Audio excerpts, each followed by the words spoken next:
Reality can be creepier than fiction.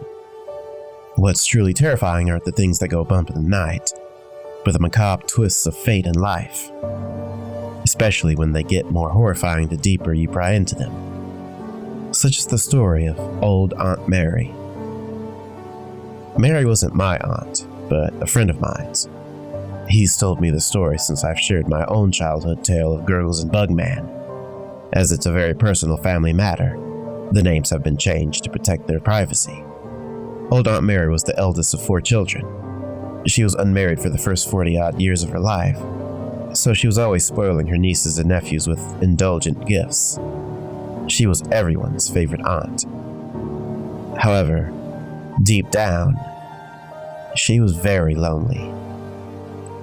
Always being the spinster while everyone around her got married with children took a mental toll on her. When both her parents eventually died, they left a sprawling house for her inheritance, but the void in her life became as cavernous as the empty rooms of her mansion.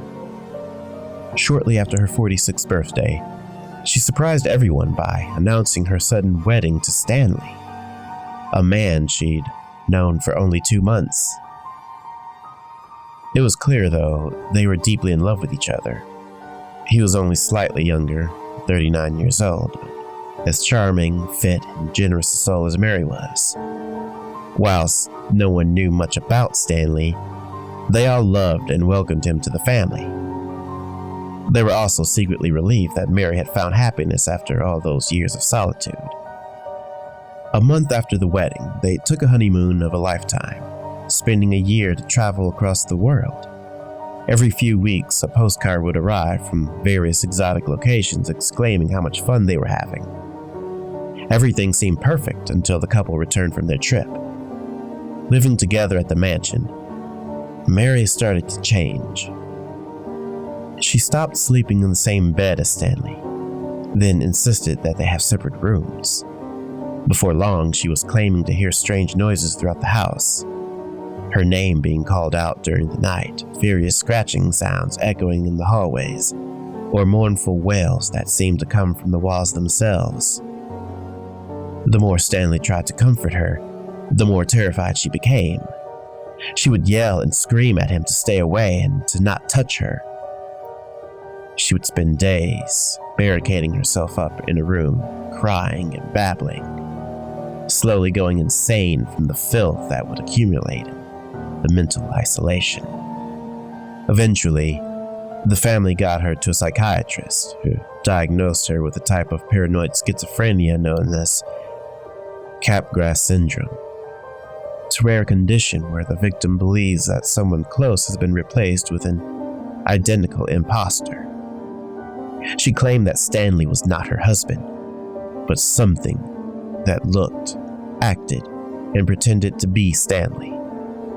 Her family was faced with the difficult choice of either committing Mary to a mental institution to get the care she needed, or have her sedated and looked after at home. They chose to keep her sedated. Throughout all this time, Stanley was clearly distraught, but still loved Mary with all his heart. He never wavered in caring for her at the bedside, feeding her and talking to her as a loving husband. Over the following year, the family spent a lot of time getting to know Stanley better as they took turns caring for Mary, and felt incredibly fortunate that he was around. So, it was a total shock when they arrived at the house one day to be greeted by a squad of police cars. The front door was plastered with police tape. They weren't allowed to enter. After proving that they were related to the occupants, the officer in charge relayed what happened.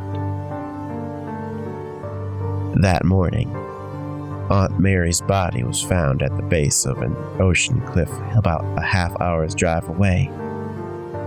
A passing jogger had seen her car drive right up to the edge of the cliff, and a woman pulling a body from the back of the car.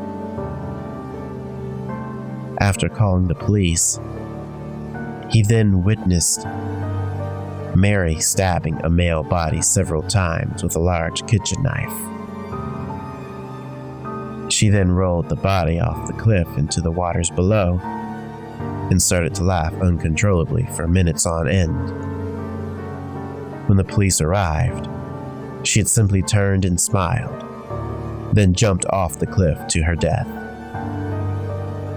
They managed to recover her body, but no trace of Stanley's was found. In all likelihood, it was already washed out to sea. The license plate of the car led them back to the house where the investigation was now focused. They found some spat-out medication near Mary's bed and a broken lamp on the floor, with blood splatter on the walls. Aunt Mary had pretended to take her pills, then knocked Stanley out with the bedside lamp while his head was turned. She then dragged the unconscious and bleeding body to the kitchen where she stabbed Stanley with a knife, before dragging him to the car and driving to the cliff. However, it was what they found next that puts a chill through my bones. In searching the house that day, the police uncovered a secret cellar under a large rug. Upon opening it, they were greeted with the anguished face of a desiccated corpse on the steps, clawing at the cellar door. The room was covered in the stench of dried human waste and deep gouges in the woodwork where someone had desperately tried to scratch their way out of this prison. When the DNA analysis and dental records came back, the corpse was a 99% match with Stanley. He'd been dead for months, most likely of starvation. His long fingernails were broken and scratched from clawing in his futile attempts to get out.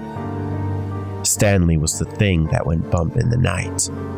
It was his pleas and desperate attempts to escape that echoed through the halls of the mansion at night. But solving that mystery only created a deeper one. Who then was that person caring for Mary, spending time with her family, and whom ultimately was murdered and thrown off a cliff, if Stanley was already dead? Was it a twin brother? A doppelganger? Whatever it was, Aunt Mary took that secret with her to the grave.